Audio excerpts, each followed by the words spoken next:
Welcome, history enthusiasts. Today, we drift into the fascinating world of medieval castles and uncover the secrets of how they defended against relentless invaders. From towering walls to deadly traps, we'll explore the ingenuity, strategy, and sheer determination that shaped these incredible fortresses. If you enjoy diving deep into history, make sure to like this video, share it with your friends, and subscribe to our channel for more immersive journeys into the past. Let's step back in time and experience the power of medieval defense like never before. Imagine a world where the horizon itself feels dangerous, where every distant dust cloud might signal an approaching army, and where peace is not a condition, but a brief pause between conflicts. This was the medieval world, a time when borders were fragile, loyalty shifted like sand, and survival depended not on laws or diplomacy, but on strength. In such a world, castles were not luxuries or romantic backdrops for legends. They were necessities, the difference between safety and slaughter, between rule and ruin. Medieval life was shaped by the constant threat of violence. Kingdoms were fractured into rival territories ruled by kings, dukes, lords, and warlords, each competing for land, resources, and power. Armies could appear with little warning, and when they did, villages burned, crops were destroyed, and civilians were caught in the chaos. There were no standing national armies as we understand them today. Defense was local, personal, and immediate. If a lord could not protect his people, he would soon lose both land and authority. In this harsh reality, the castle emerged as the ultimate solution to a timeless problem. How do you defend people, power, and resources against an enemy determined to take them by force? The answer was stone, height, and fear. The earliest castles were simple wooden fortifications, hastily constructed on hills or mounds of earth. These early strongholds revealed an essential truth of warfare. Elevation mattered. From higher ground, defenders could see farther, strike harder, and react sooner. Over time, wood gave way to stone, and temporary defenses evolved into permanent fortresses. Each generation of conflict refined castle design, turning them into increasingly sophisticated machines of war. A medieval castle was not a single structure, but a complex system, carefully planned environment where every wall, stairway, and doorway served a defensive purpose. Nothing was accidental. Narrow passages forced attackers into tight formations. Steep staircases were designed so defenders could strike more easily with their right hands, while invaders struggled to swing their weapons. Even the layout of rooms reflected military thinking, ensuring that if one section fell, others could still hold dot to the people of the Middle Ages. Castles represented stability in a violent world. When the alarm bells rang and smoke rose in the distance, villagers abandoned their homes and fled toward the looming stone walls. Inside the castle, they found not comfort, but survival. The courtyard filled with frightened families, animals, supplies, and tools, all packed tightly together in preparation for what might come next. The castle was not meant to be pleasant during a siege. It was meant to endure. But castles were more than shelters. They were symbols of authority. The sight of a fortress on the horizon sent a clear message. This land is claimed, defended, and controlled. For enemies, it was a warning. For allies, it was reassurance. For the lord who owned it, the castle was the physical embodiment of power. Without it, rule was fragile. With it, even a small force could dominate a region. Psychology played a crucial role in medieval warfare, and castles were designed to exploit it. Their towering walls, dark gatehouses, and massive doors were meant to intimidate. Long before battle began, an attacking army, upon seeing a well-fortified castle, had to make a difficult decision. Storming the walls meant heavy casualties. A siege meant months of waiting, disease, and dwindling supplies. Often, the mere presence of a strong castle was enough to deter an attack entirely inside the castle. Life was shaped by the expectation of war. Lords and soldiers trained constantly, maintaining weapons and armor, repairing walls, and stockpiling supplies. Blacksmiths worked within the walls, forging arrowheads and reinforcing gates. Cooks preserved food through salting and drying, preparing for the day when no fresh supplies could enter. Wells were dug deep into bedrock to ensure access to water, even if the surrounding land was cut off. Every castle told a story of past conflicts. Scars from earlier sieges were repaired, but never forgotten. Builders learned from each attack, thickening walls, strengthening towers, and redesigning weak points. Castle architecture evolved as a response to human ingenuity in destruction. When attackers developed stronger battering rams, walls grew thicker. When siege towers appeared, moats became wider and deeper. It was an endless contest between offense and defense, innovation and countermeasure. The people who lived in and around castles understood their purpose intimately. For peasants, the castle was both protector and oppressor, offered refuge during invasion, yet also symbolized feudal control and obligation. For soldiers, it was a workplace where discipline, vigilance, and endurance mattered more than glory. For nobles, it was a seat of power, residence designed as much for command as for comfort. Contrary to popular imagination, medieval castles were rarely silent or serene. They echoed with the sounds of training drills, hammering stone, clanking armor, and shouted commands. Even in times of peace, the expectation of war never faded. Guards watched the horizon from towers day and night. Messengers arrived with news of shifting alliances and approaching threats. Readiness was not optionally, was survival. At the heart of castle defense lay a simple truth. Attackers needed to succeed once, but defenders only needed to succeed every time. One breached wall, one broken gate, one moment of carelessness could mean destruction. This reality shaped the mindset of medieval defense. Caution, redundancy, and overwhelming strength were valued above speed or elegance. Better to build walls too thick than too thin.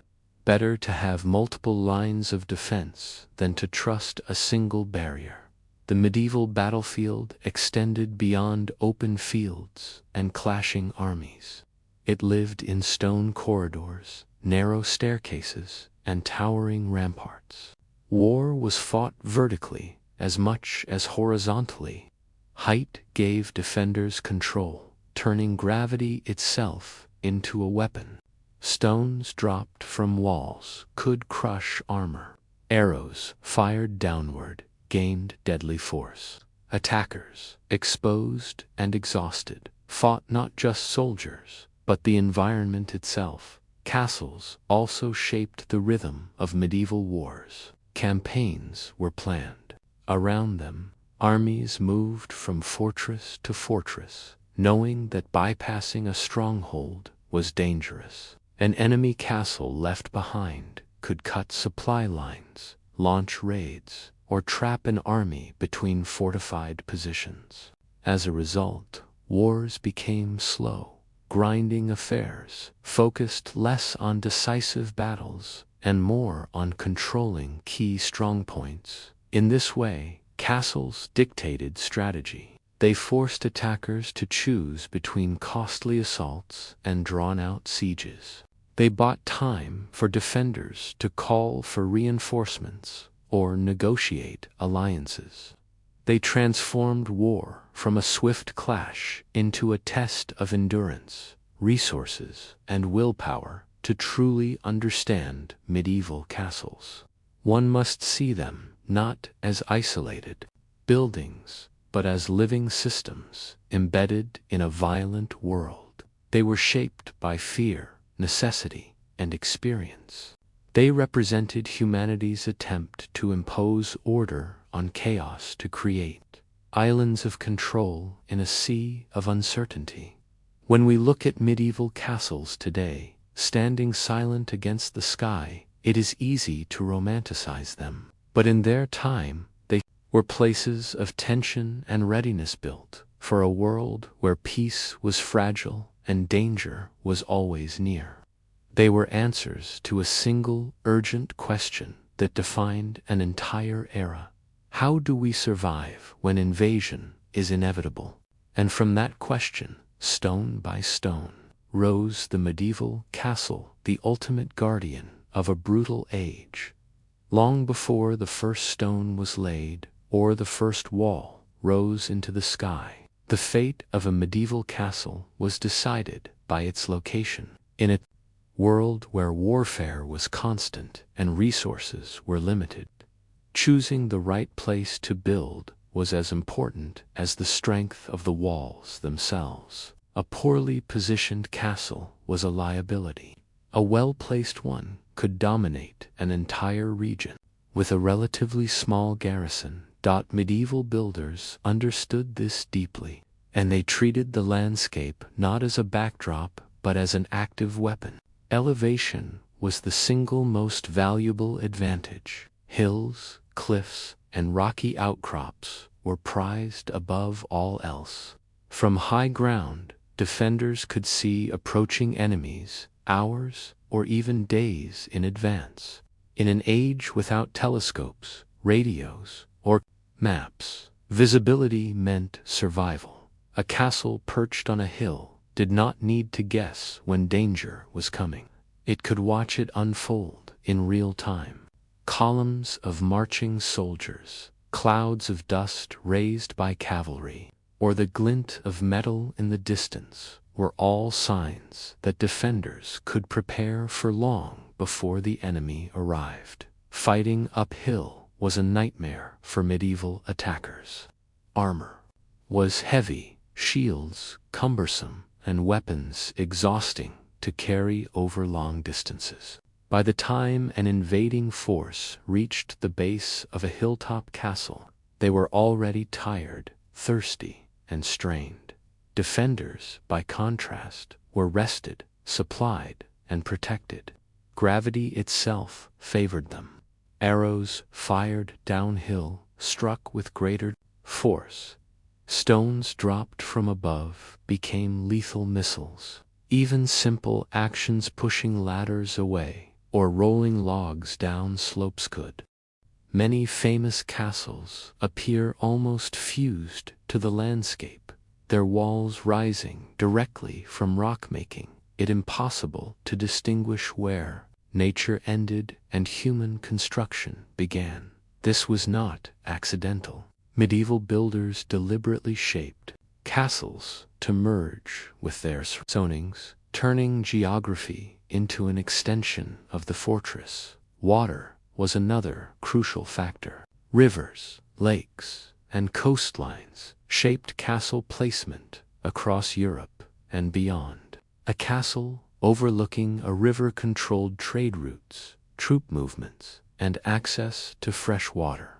Rivers acted as natural moats, slowing attackers and limiting where siege equipment could be deployed. Crossing water under enemy fire was extremely dangerous, and bridges became choke points that defenders could easily control or destroy. Some castles were built on islands or peninsulas connected to the mainland by narrow causeways. These locations were nearly ideal from a defensive perspective.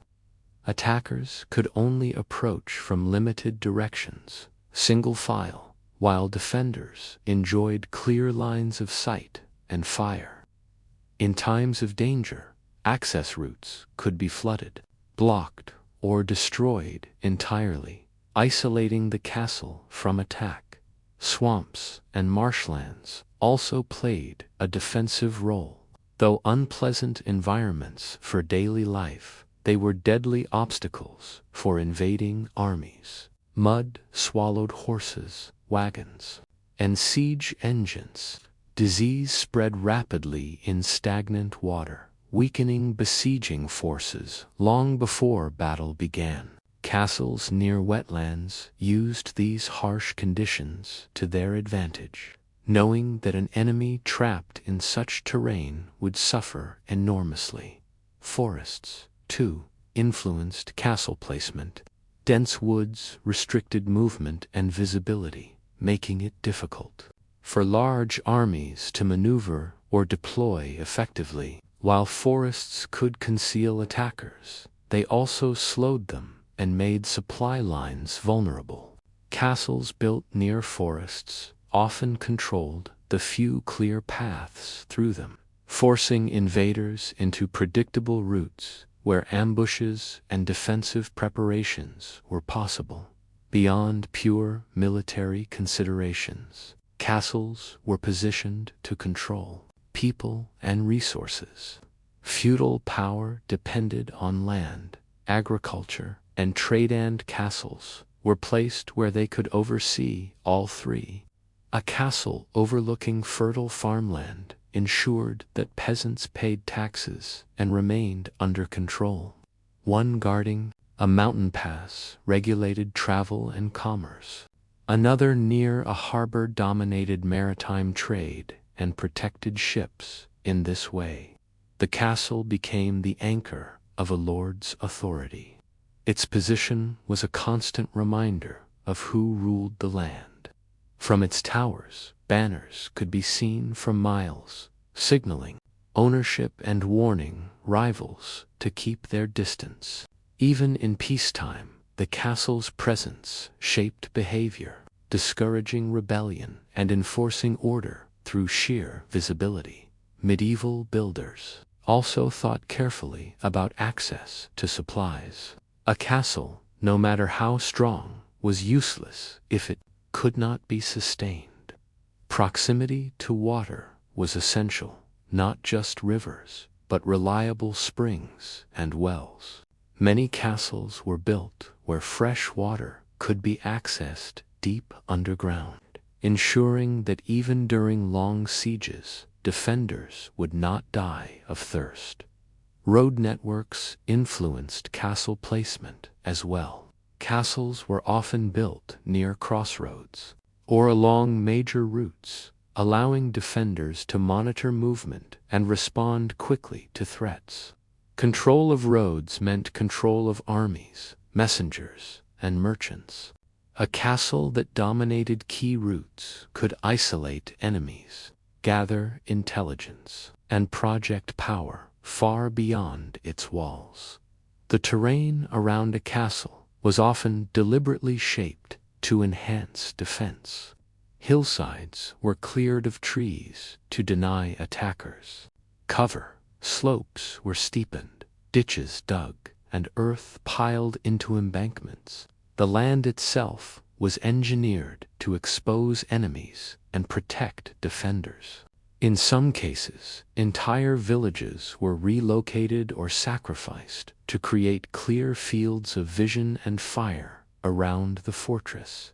Medieval warfare rewarded patience and planning, and castle placement reflected this mindset. Builders thought not only of immediate threats, but of future wars they could not yet imagine. They chose locations that could be defended with limited manpower, knowing that armies were expensive and difficult to maintain. A well-sited castle allowed a small garrison to hold off a much larger force simply by exploiting geography. This strategic thinking extended beyond individual castles. Networks of fortresses were designed to support one another, creating layered defenses across a region. Castles placed within signaling distance could warn each other of approaching enemies using fires, flags, or horns. An invader might capture one fortress only to find themselves surrounded by others, each positioned to cut off retreat or reinforcements. The importance of location becomes even clearer when examining failed castles. Fortresses built on low ground, far from water, or too close to enemy territory were often abandoned or destroyed. Medieval chronicles are filled with accounts of castles that fell quickly because they were poorly positioned. Builders learned from these failures, passing knowledge down through generations. The people who lived within castles were constantly aware of the land around them. Guards memorized every hill, path, and river. Commanders planned defenses based on wind direction, weather patterns, and seasonal changes. Rain could turn roads into mud, slowing an enemy advance. Winter could freeze rivers, opening new routes of attack. The landscape was alive, changing, and always part of the defensive equation. Even the sun played a role. Some castles were oriented so that attackers approaching at certain times of day would be blinded by sunlight, while defenders remained in shadow. Such details may seem minor, but in medieval combat, small advantages often determined survival. Choosing a castle's location was, therefore, an act of foresight and experience. It required understanding warfare, geography, logistics, and human behavior. The land was read like a battlefield before the battle ever occurred. Every hill promised advantage or danger. Every river offered protection or risk. Nothing was left to chance. In the medieval mind, the landscape was not neutral. It was either friend or enemy.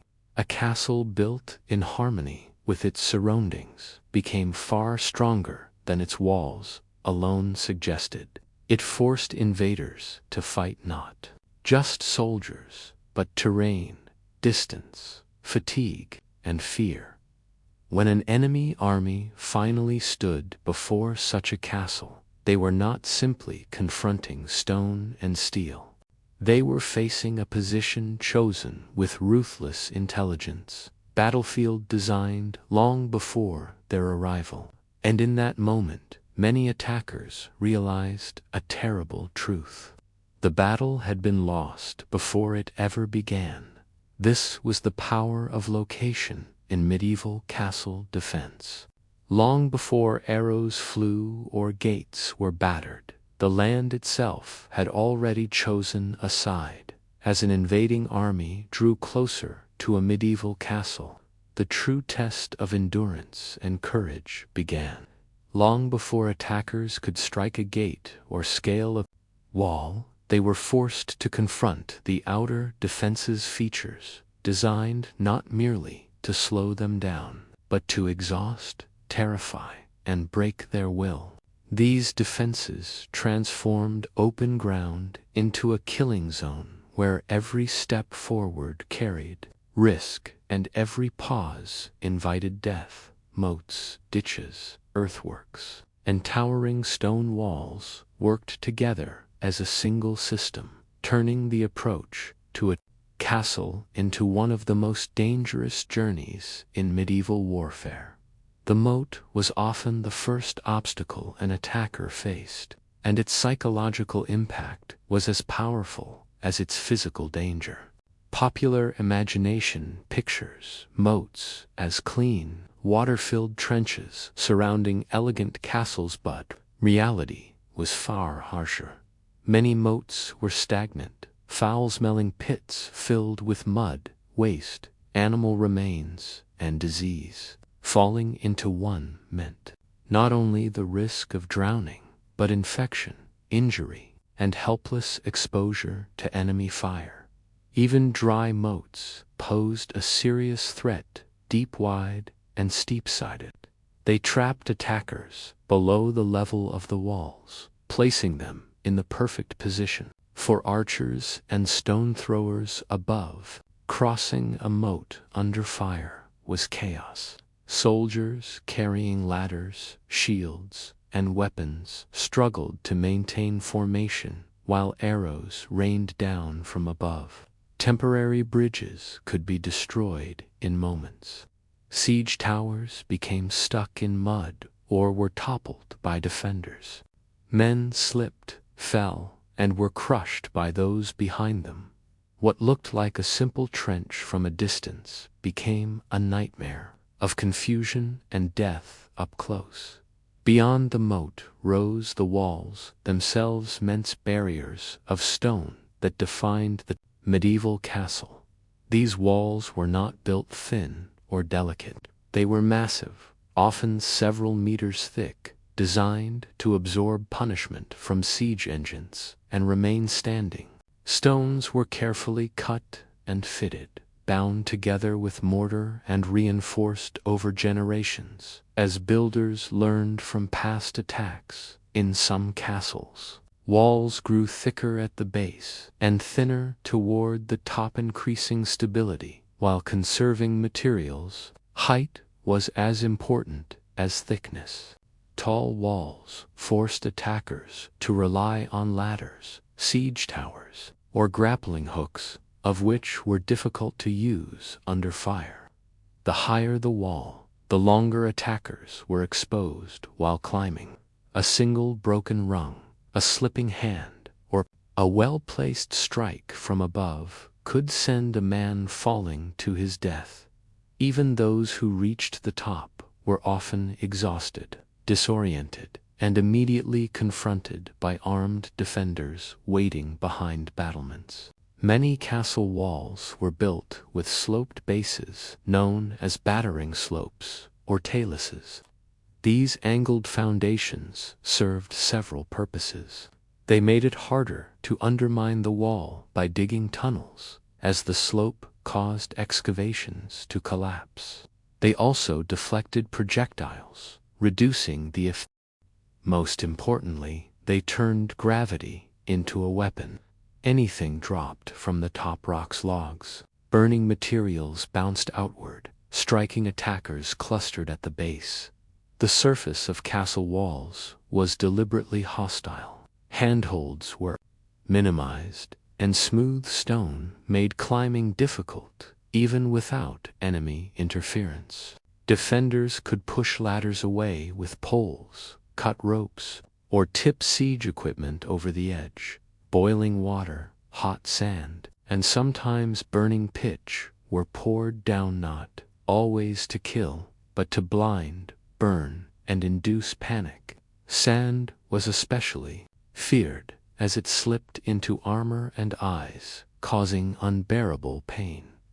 Castle walls were rarely straight lines. They were designed with angles, curves, and projections that eliminated blind spots and allowed defenders to cover every approach with overlapping fire. Attackers who hugged the wall for protection quickly discovered that there was nowhere safe to stand. From towers and parapets, defenders could strike from multiple directions, turning the wall into a continuous threat.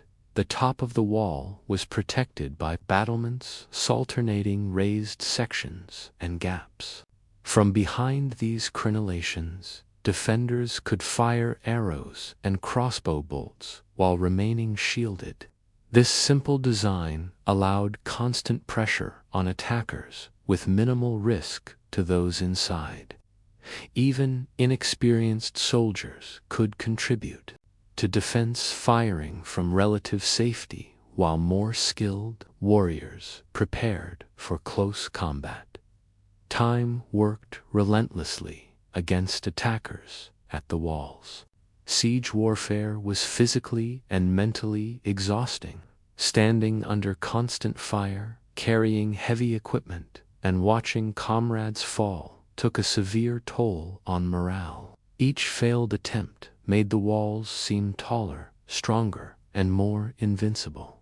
Defenders, by contrast, fought on familiar ground, protected by stone, and confident in their advantage. Weather amplified these defenses. Rain turned the ground near walls into mud, making movement slow and dangerous. Wind could blow smoke and burning materials back onto attackers. In winter, ice made ladders slippery, and numb fingers reduced grip strength.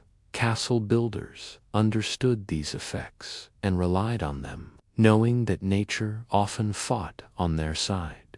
The walls also served as platforms for a variety of defensive weapons. Archers and crossbowmen were the most common, trained to fire downward into dense groups of attackers. Crossbows, in particular, were devastating, capable of penetrating armor at short range. Some castles used stone-throwing devices mounted on walls to hurl heavy objects down onto besiegers, turning the structure itself into a weapon. The sheer scale of castle walls communicated a message of futility. An attacking army might spend days or weeks probing defenses, only to realize that progress was minimal and losses were mounting. Every stone seemed to promise resistance. Every tower suggested more defenders waiting above. This psychological pressure was often decisive. Commanders had to ask whether the prize was worth the cost. Defenders were not passive behind these walls. They repaired damage, constantly filling cracks, reinforcing weak points, and rebuilding sections damaged by siege engines. Nighttime raids were launched from posterns, small concealed doors in the walls, allowing defenders to burn siege equipment or harass attackers before retreating back into safety. These sudden strikes kept besiegers on edge, unable to rest or feel secure. The relationship between moat and wall was crucial. The moat prevented siege engines from reaching the wall easily, while the wall ensured that anyone trapped in the moat was vulnerable. Together, they created a layered defense that punished attackers at every stage, even if a section of wall was breached. Rubble often formed a secondary barrier, forcing attackers to climb again under fire. Over time, castles evolved in response to new threats. When attackers developed more powerful siege weapons, walls grew thicker and were reinforced with additional layers. Some castles added outer walls, creating concentric defenses that required attackers to overcome multiple barriers in sequence. Each success brought them into another killing zone, repeating the cycle of exhaustion and loss. For the people inside the castle, these walls were more than stone. They were shields against chaos. During an attack, families huddled in inner courtyards while soldiers took their positions above. The sound of arrows striking stone, the shouts of defenders, and the cries of the wounded echoed constantly. Yet the walls held as they were meant to do. In medieval warfare, victory was rarely swift. It was earned through persistence, suffering, and endurance. Castle walls embodied this reality. They were built to resist not just physical force, but time itself. Every hour an attacker spent at the walls drained supplies, weakened resolve, and increased the risk of failure. When historians speak of castles as symbols of power, it is these walls they often mean. They represented the ability to say no, to deny access, to resist conquest, and to force enemies to pay dearly for every advance. Standing before them, attackers were reminded that some obstacles could not be overcome by courage alone. Thus, the approach to a medieval castle was not a single battle, but a prolonged ordeal. Moats and walls worked together to grind down even the strongest armies. Long before a gate was touched or a tower threatened, many invasions had already failed here at the foot of stone defenses that seemed to rise endlessly into the sky. In this unforgiving space between open field and inner stronghold, the medieval castle proved its true purpose. It turned land into a trap, stone into a weapon, and patience into power, and for countless invaders throughout history. It was here before the moat, beneath the walls, that ambition died, as attackers pressed closer to the heart of a medieval castle. Surviving moats and towering walls, they entered the most lethal zone of all. This was the space where defense became intimate, brutal, and almost impossible to escape. Here, castles revealed their darkest genius, not through sheer size, but through precision, traps, and controlled violence. Arrow slits, murder holes, narrow passages, and gatehouses were designed to turn courage into panic and momentum into massacre. For invaders, reaching this stage did not mean success. It meant they had stepped into a carefully engineered death trap. Arrow slits, also known as loopholes, appear deceptively simple from the outside. Thin vertical openings cut into stone walls, barely wide enough for a hand or weapon. Yet these narrow gaps represented one of the most effective defensive innovations of medieval warfare. From inside the castle, archers enjoyed protection while maintaining a wide field of fire. The design allowed defenders to aim left, right, up and down, tracking moving targets with deadly accuracy. From the outside, attackers often could not even see who was shooting at them. Archery was central to castle defense. Longbows and crossbows could be fired repeatedly from behind arrow slits, raining death onto exposed attackers. The psychological effect was devastating. Men advanced, knowing arrows could strike at any moment from unseen enemies from walls that seemed alive with hostile eyes. Shields offered limited protection, and armor, while helpful, was far from invincible. A well-placed bolt could penetrate chainmail, pierce gaps in plate armor, or wound limbs, turning soldiers into burdens for their comrades. Crossbows were especially feared. Though slower to reload than longbows, they required less training and delivered immense stopping power. Fired from close range through arrow slits, crossbow bolts could punch through shields and armor alike. The sound alone, a sharp, heavy snap, was enough to freeze attackers in place. Castle defenders used this fear deliberately, maintaining constant fire to deny attackers any sense of safety. As attackers moved closer, the environment itself turned against them. Narrow walkways and tight angles forced soldiers into cramped formations. There was no room to maneuver, no space to retreat quickly, and no way to bring overwhelming numbers to bear. Medieval castles were designed to negate the advantage of large armies. 10 defenders in the right position could hold off hundreds simply by controlling space. The gatehouse was the focal point of this defensive philosophy. From the outside, it appeared to be the obvious target, a large opening in an otherwise impenetrable wall to attackers, it promised entry, progress, and victory. In reality, it was the most fortified and deadly structure in the entire castle.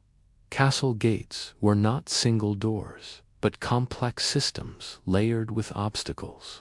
Heavy wooden doors, reinforced with iron bands, resisted fire and battering rams. Behind them often hung one or more portcullises, massive iron or wooden grills that could be dropped suddenly from above. These could crush men, trap siege equipment, or split attacking forces into helpless fragments. Between these barriers lay narrow tunnels, sometimes twisting, sometimes straight, always lethal. These passageways were intentionally cramped, forcing attackers to bunch together. Above them were murder holes, openings in the ceiling through which defenders could attack from complete safety. Boiling water, hot sand, stones, and sometimes burning substances were poured down onto trapped invaders. Hot sand was particularly cruel, slipping into armor and clothing, burning skin and blinding eyes. Water, though not always boiling, caused panic and disorientation, especially when mixed with debris and filth. The gatehouse was designed to kill without mercy. Attackers trapped inside had nowhere to run. Those behind pushed forward, unaware of the carnage ahead. Those in front were crushed, burned, or stabbed from above and the sides. Even if attackers managed to break through the outer door, they often flew. Side doors and hidden openings allowed defenders to strike unexpectedly. Soldiers could thrust spears through concealed gaps, stabbing legs and torsos, then withdraw before attackers could respond. In some castles, the floors of gate passages were uneven or sloped, increasing the chance of slips and falls under pressure. Panic spread quickly in such confined spaces, turning disciplined troops into a screaming mass of bodies. Staircases within castles followed the same ruthless logic. Spiral stairs were usually built to turn clockwise as one ascended. This favored right-handed defenders descending the stairs who had full freedom to swing swords and axes. Attackers climbing upward were constrained by the central column there, weapon arms pinned and movements restricted. A single defender positioned correctly could hold a staircase against multiple attackers, striking downward with devastating force. Light and darkness were also weapons. Interiors, near gates, and corridors were often dim, forcing attackers to move blindly, while defenders familiar with the space struck with confidence. Smoke from fires or burning materials further reduced visibility, choking attackers and amplifying fear. The sounds of battle metal striking stone, screams echoing through tunnels, created an overwhelming sensory assault. The cumulative effect of these defenses was psychological collapse. Attackers who had survived arrows, walls, and moats now faced invisible enemies attacking from every direction. They could not see their opponents clearly. They could not maneuver. They could not retreat easily. Every instinct screamed that the castle itself was trying to kill them. Defenders understood this deeply. They were trained not just to fight, but to intimidate. Shouting, horns, drums, and sudden counterattacks were used to shatter enemy morale. Sometimes defenders deliberately waited until attackers were deep inside the gatehouse before dropping portcullises, sealing their fate. Few moments in medieval warfare were as terrifying as hearing iron crash down behind you, knowing escape was impossible. Even when attackers succeeded in breaching a gatehouse, victory was far from assured. Many castles were designed with secondary barriers just beyond the gate-tiner walls, additional courtyards, or hidden chambers ensuring that the fight was never truly over. Another fortified door. Each layer repeated the process, forcing attackers to fight again under fire, again in narrow spaces, again against prepared defenders. Castle defense was as much about discipline as brutality. Defenders rotated positions to avoid exhaustion. Ammunition was stored strategically along walls and towers. Commanders coordinated fire, focusing on siege equipment, operators, officers, and standard bearers to disrupt enemy command and control. The goal was not just to repel attackers, but to break their ability to function as an army for the attackers. Every minute spent in this environment drained strength and resolve. Casualties mounted quickly. Wounded men blocked passages. Blood made stone floors slippery. Shouts turned into screams, then into silence. Even the bravest soldiers began to question whether any objective was worth this cost. History records countless assaults that failed at the gatehouse, alone armies that had marched for months, spent fortunes, and endured disease and hunger were stopped by stone corridors and hidden holes in ceilings. Commanders learned, often too late, that castles were not meant to be rushed. They were meant to be endured or avoided entirely. For those inside the castle, these defenses were grim necessities. They knew what awaited them if the walls fell: slaughter, enslavement, or worse. Mercy was rare in medieval warfare. Defense was absolute because the consequences of failure were absolute. Every arrow fired, every stone dropped, every trap sprung was an act of survival. In this close, they were not passive fortifications. They were active instruments of destruction designed to control space, manipulate fear, and turn human aggression back upon itself. By the time attackers reached the inner defenses, many had already lost the battle in their minds. Courage had been ground down by design, by repetition, by terror, and often, before the final blow was ever struck, the assault collapsed, not because the attackers lacked strength, but because the castle had done exactly what it was built to do. It had broken them. As assaults failed and direct attacks bled armies dry, medieval warfare shifted into a slower, colder phase. When walls could not be scaled and gates could not be broken, invaders turned to endurance. This was the age of towers, sieges, and fearware. Victory depended not on a single battle, but on patience, resources, and psychological collapse. Castles were designed for this phase of war as deliberately as they were for open assault. And in many cases, they proved even more powerful when the fighting stopped and the waiting began. Towers were among the most critical elements of castle defense during prolonged conflict. Rising above walls, they served as eyes, weapons, and symbols of dominance. From their heights, defenders could observe enemy camps, track movements, and anticipate attacks. Nothing happened beyond the walls without being seen. Fires lit at night, shifts in troop positions, the construction of siege engines were visible from above. Information was power, and towers ensured defenders were never blind. Over time, castle design shifted from square towers to round ones, a change driven by hard experience. Square towers had weak corners that could be undermined or shattered by repeated attacks. Round towers deflected projectiles more effectively and offered no obvious weak points. Stones hurled by catapults glanced off curved surfaces. Instead of striking flat walls, undermining became far more difficult.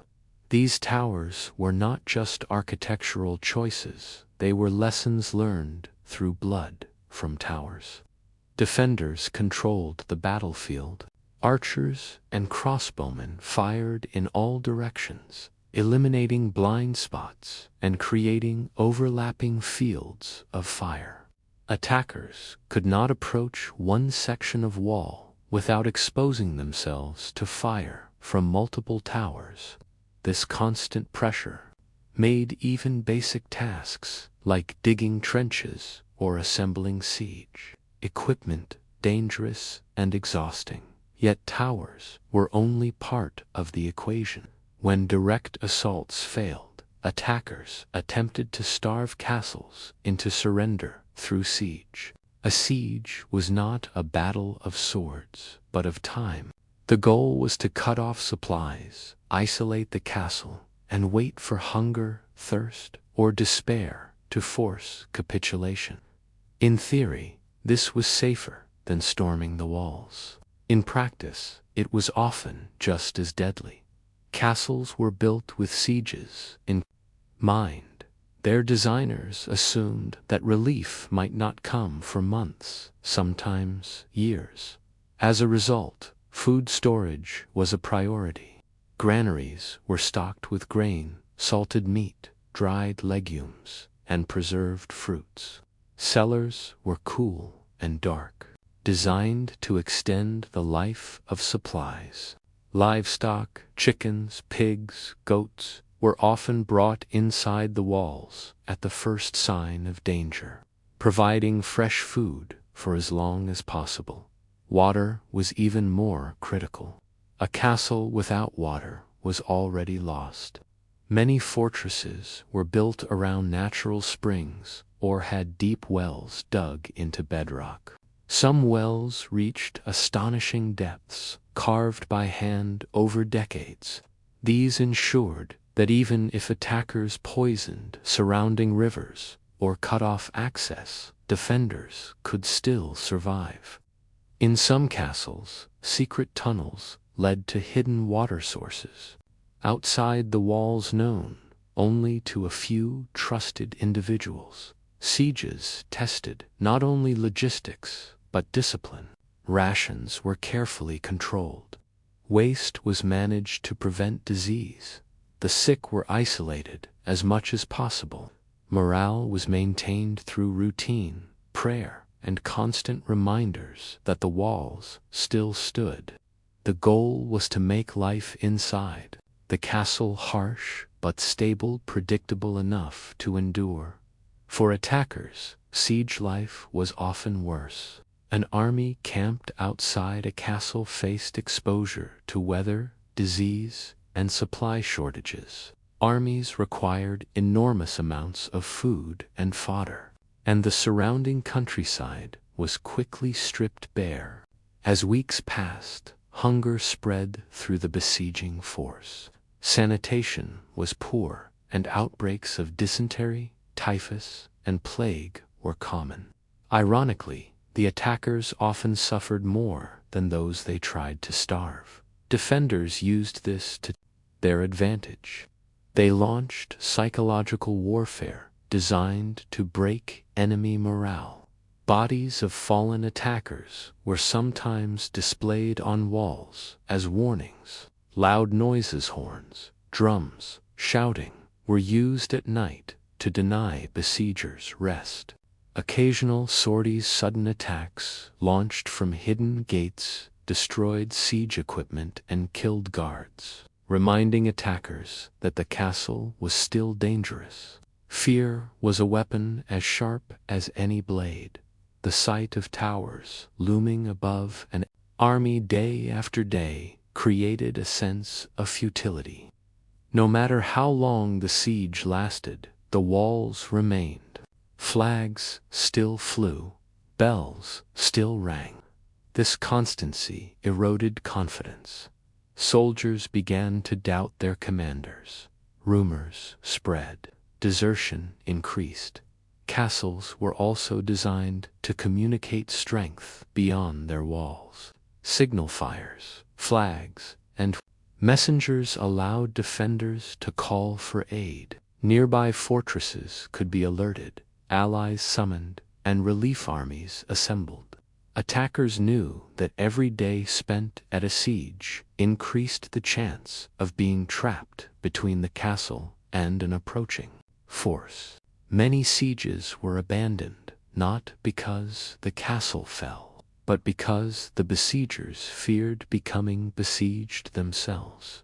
The psychological burden of siege warfare was immense. For those inside the castle, uncertainty was constant. Supplies dwindled slowly. Every meal reminded them of the clock. Towers amplified this psychological pressure. They were constant reminders of control. From their heights, defenders could observe suffering in the enemy camp, sick soldiers, shortages, arguments. The knowledge that the enemy could see them while remaining unreachable deepened frustration and humiliation. Even negotiations during sieges favored defenders from the safety of towers and walls. Lords could speak to enemy commanders as equals or superiors. They could delay talks, demand better terms, or simply refuse to negotiate at all. Time was on their side. The castle existed to wait. History shows that many sieges ended without a final assault. Armies withdrew due to lack of supplies, internal conflict, or external threats. The castle, unchanged, emerged victorious simply by enduring. In this sense, endurance was the ultimate weapon of medieval defense. Yet not all sieges ended cleanly.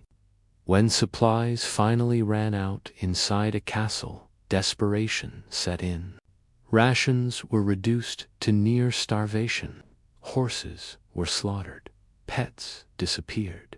In extreme cases, chronicles speak of cannibalism.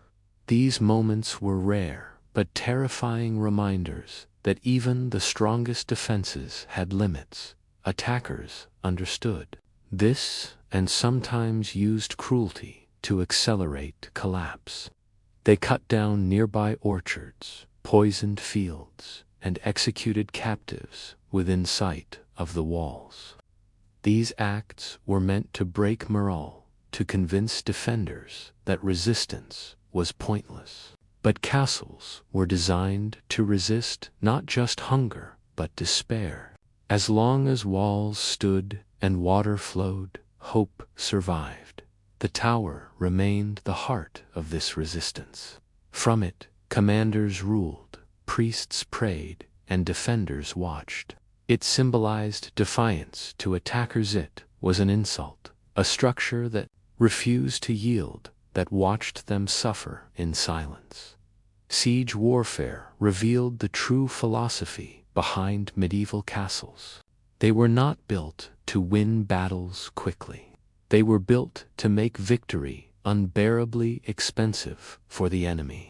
Every day of resistance drained resources, weakened resolve, and increased risk. The castle did not need to defeat the army outside. It only needed to survive it. In the end, towers, sieges, and psychological warfare worked together as a single system. Stone controlled space, time controlled outcomes, fear controlled minds. Medieval castles mastered all three. For countless invaders across centuries, the realization came slowly and painfully. The castle was not their enemy.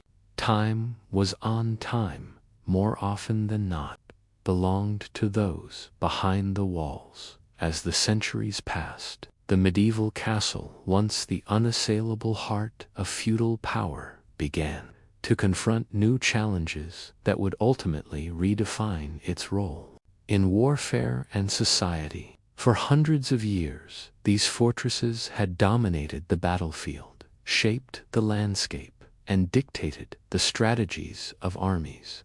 They had resisted swords, arrows, catapults, and siege engines, leveraging height, stone, and psychological terror to secure victory. But the world was changing. New technologies, new tactics, and the relentless march of human ingenuity would slowly erode the supremacy of stone walls, transforming castles from military powerhouses into symbols of authority, prestige, and cultural identity. Understanding this transformation is crucial to appreciating the full story of medieval fortifications, their purpose, and their enduring legacy. The most decisive factor in the decline of castle dominance was the advent of gunpowder and artillery. Cannons, which emerged in Europe in the late 14th and early 15th centuries, fundamentally changed the calculus of siege warfare. A wall that once withstood years of attacks from trebuchets and battering rams could now be shattered in hours by heavy cannon fire. Early gunpowder weapons were cumbersome, slow to load, and prone to misfires, but their destructive potential was undeniable. Castles that had been thought impregnable were suddenly vulnerable, and the tactics of both attackers and defenders had to evolve rapidly. The impact of artillery on castle architecture was profound. Builders experimented with lower, thicker walls, angled bastions, and earthen ramparts designed to absorb cannon shots rather than resist them. Vertical walls, which had once been the defining feature of medieval fortifications, became liabilities, as they were easy targets for cannonballs. Castles began to adopt designs that we now associate with early modern fortifications: star-shaped layouts, angular bastions, and extensive outworks intended to deflect fire and provide overlapping fields of defense. These new designs were expensive and complex, requiring not only skilled labor but also knowledge of geometry, physics, and ballistics. The old medieval castle, with its towering stone walls and round or square towers, could no longer compete, even as gunpowder changed military engineering. The political landscape of Europe was also evolving. Centralized monarchies were emerging, consolidating power over regions that had once been governed by independent or semi-independent lords. With larger armies, better communication, and more organized logistics, kings could project power over wide territories, reducing the necessity for isolated castles as autonomous centers of defense. Castles remained useful as administrative centers, prisons, and symbols of authority, but their primary function as military strongholds diminished. Economic factors accelerated this transformation. Maintaining a castle was expensive, requiring constant labor to repair walls, maintain gates, tend to wells, and stock food for potential sieges. As warfare technology advanced, the cost of updating older castles to withstand artillery became prohibitive. Many castles were abandoned, left to decay, or repurposed for non-military uses. Some were converted into palaces or estates, blending fortification with comfort, reflecting the new priorities of ruling elites: prestige, domesticity, and display of power rather than pure defense.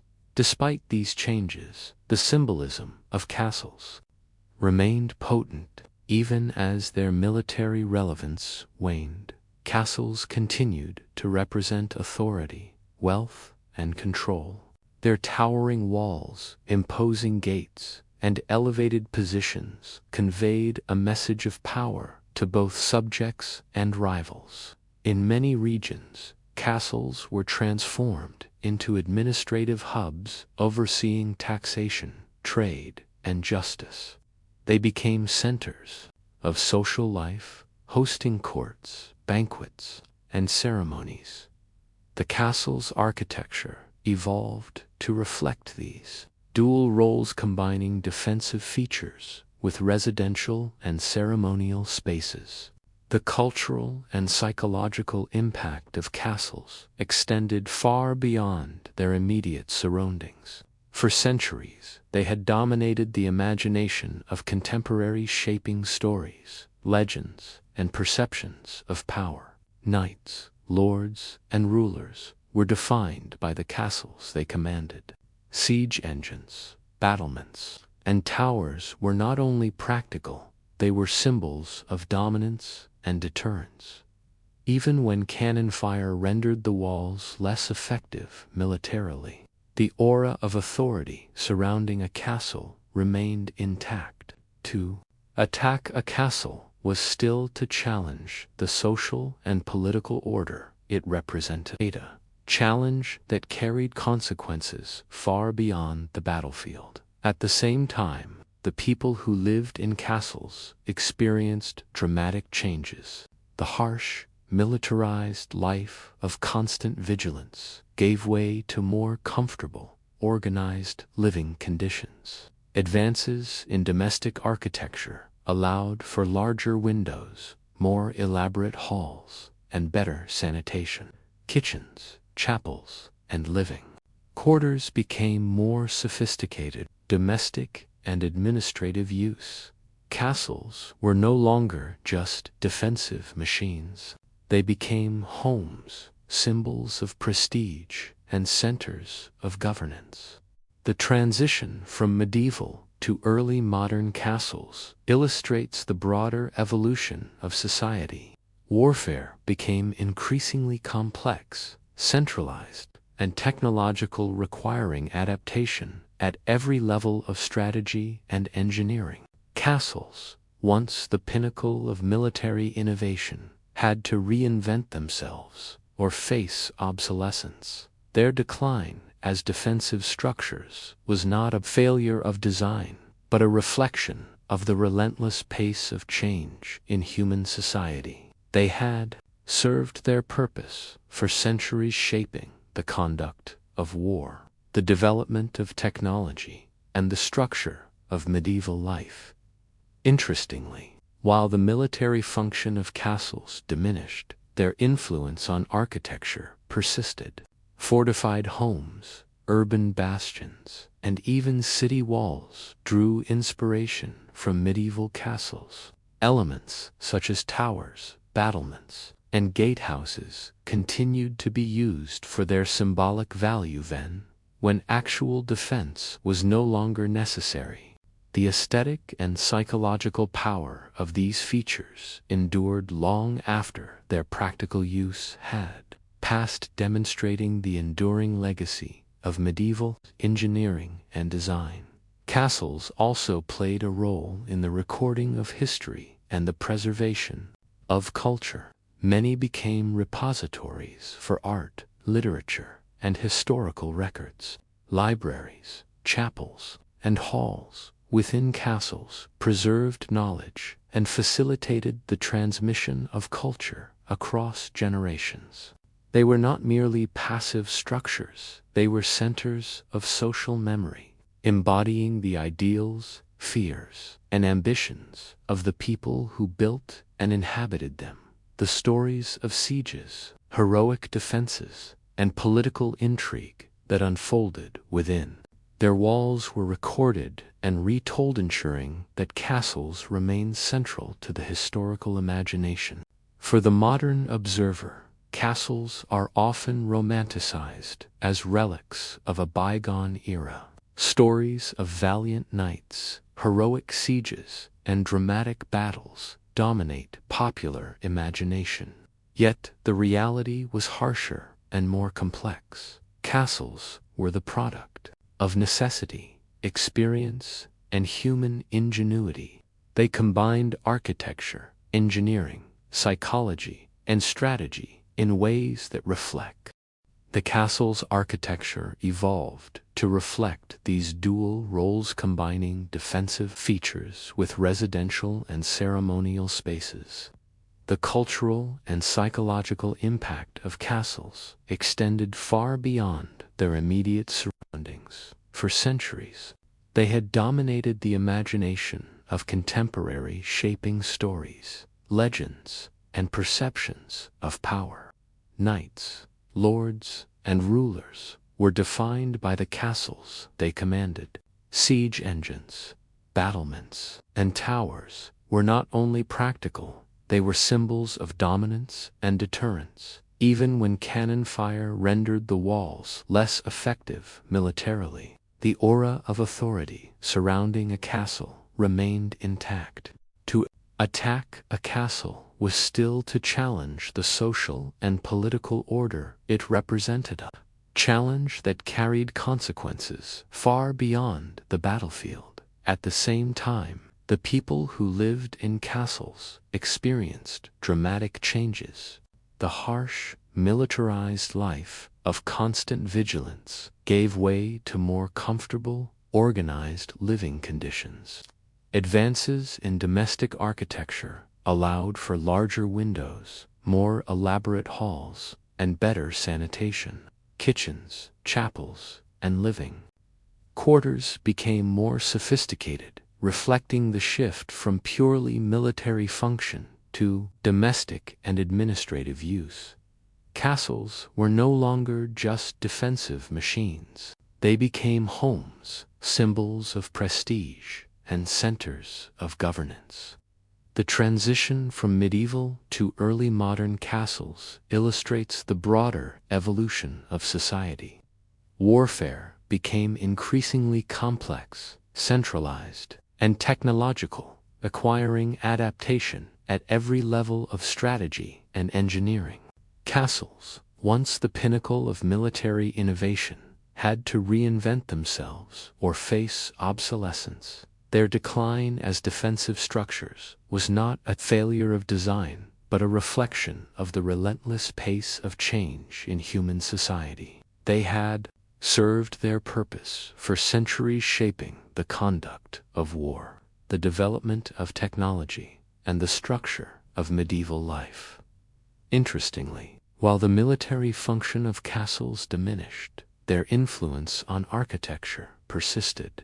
Fortified homes, urban bastions, and even city walls drew inspiration from medieval castles. Elements such as towers, battlements, and gatehouses continued to be used for their symbolic value even when actual defense was no longer necessary.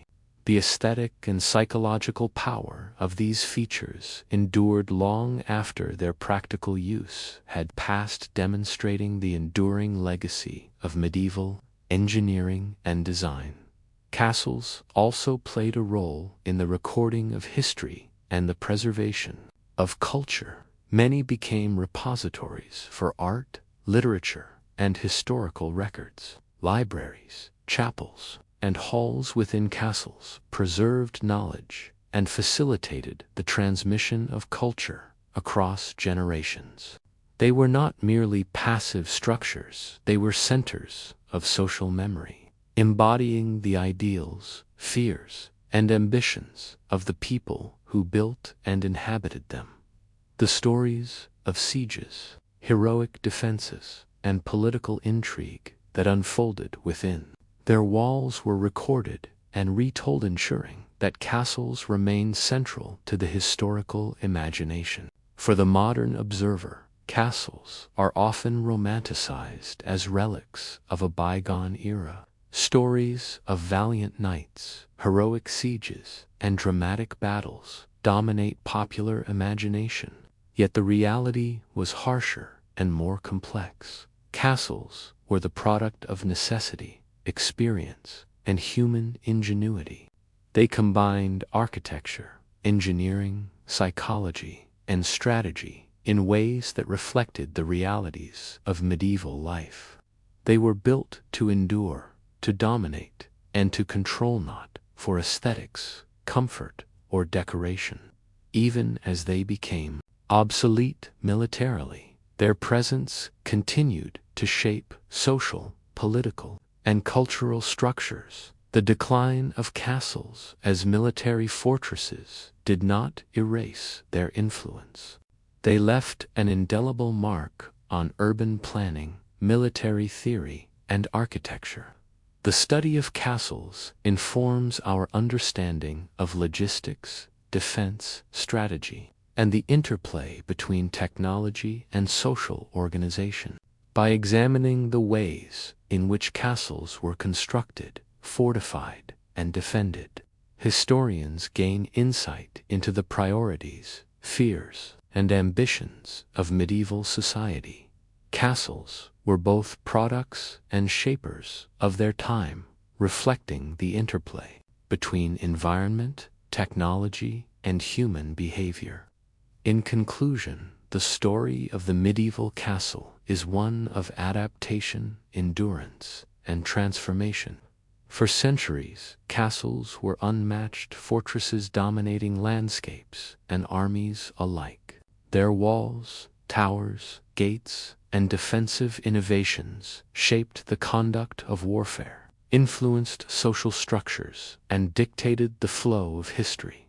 Yet, as gunpowder and artillery emerged, centralized states grew stronger, and warfare evolved. Castles gradually lost their role as purely military instruments.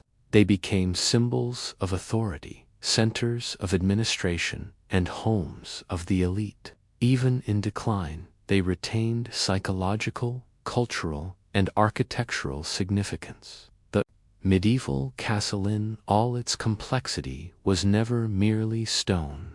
It was a reflection of human ingenuity, resilience, and the enduring struggle for survival in a world defined by conflict and ambition.